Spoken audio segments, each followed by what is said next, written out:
So hello guys, আসসালামু আলাইকুম। My name is Angel Suha and spot করেছে। সো আজকে বানালাম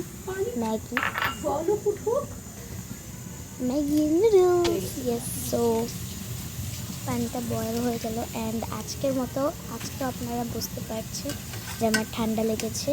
অ্যান্ড আজকে ম্যাগিটা আলহামদুলিল্লাহ অনেক ইয়াম্মি হয়েছিল। কালকেও বানিয়েছিলাম, ওটাও মজা হয়েছিল।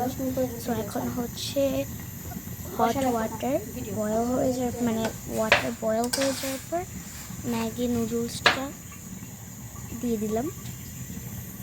সো এটা যতক্ষণে বয়েল হচ্ছে আমি আপনাদেরকে এটা বলি যে বেসলাইটের ব্লগটা আপনাদের কেমন লেগেছে অবশ্যই কমেন্ট করে জানাবেন। অ্যান্ড আজকে আমি বানিয়েছি 3 প্যাকেট ম্যাগি নুডলস। সো আপনাদেরকে এটাও এক ঝলক দেখিয়ে দিলাম যে অনিয়ন কাটা হয়ে গেছে অ্যান্ড দেন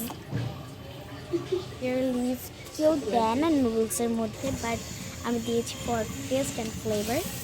অ্যান্ড তারপরে তেল অয়েল ঢালার সময় আমি একটু ভয় পেয়ে গেছিলাম অ্যান্ড পেঁয়াজ, বিকজ যদি বাই চান্স হাতে ছিটা লাগে। সো দ্যাটস ওয়াই, বাট আমি মাঝে মধ্যেই বানাই গাইস। তো আজকেও বানালাম অ্যান্ড যেটা কিনা টেস্ট অনেক মজা হয়েছিল। আমার নুডলস অনেক মজাই হয় আলহামদুলিল্লাহ। আমার বাসার সবাই আমার হাতের নুডলস অনেক পছন্দ করে। অ্যান্ড এই টাইমটায় আপনারা দেখতে পাচ্ছেন যে আমি ভয় পাচ্ছিলাম। সো নুডলসটা সিদ্ধ হয়ে যাওয়ার পর নুডলসটা হালকা যখন অনিয়নটা ব্রাউন হয়ে যায় তখন নুডলসটা ফেলে দিলাম। মশলাটা আগে বন্ধ করা যায়। সো তখন হচ্ছে আমি অনেক ভয় পাচ্ছিলাম, বাট দেন ঠিক ছিল। সাউন্ড আসছে, সো প্লিজ ডোন্ট জাজ। অ্যান্ড কিচেন, বিকজ আমার মা ছিল পাশে অ্যান্ড হচ্ছে কিচেনটা একটু মেসি হয়েছিল, so doesn't mind, so manage করে নিন। অ্যান্ড এখানে হচ্ছে ধনিয়া পাতা দেওয়ার পর চিজ দিয়ে দিলাম অ্যান্ড যাতে একটু চিজি হয় অ্যান্ড খেতে ডিলিশিয়াস হয়, সো আমিও হয়। সো তার জন্যে অ্যান্ড আমি যাই বানাই আমার বাসার সবাই অনেক পছন্দ করে।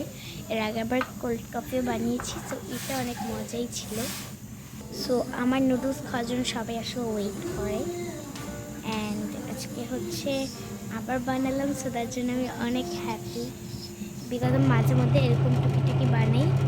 অ্যান্ড যে এটা ওভেনে দিয়েছি যাতে চিজটা বলে, এটা আপনাদের সাথে দেখিয়ে দিলাম। অ্যান্ড উপরে একটু ম্যাজিক মশলা অ্যাড করে দিয়েছি যাতে খেতে আরও ডিলিশিয়াস হয়। অ্যান্ড খাওয়ার পর আসলে অনেক ইয়াম্মি ছিল।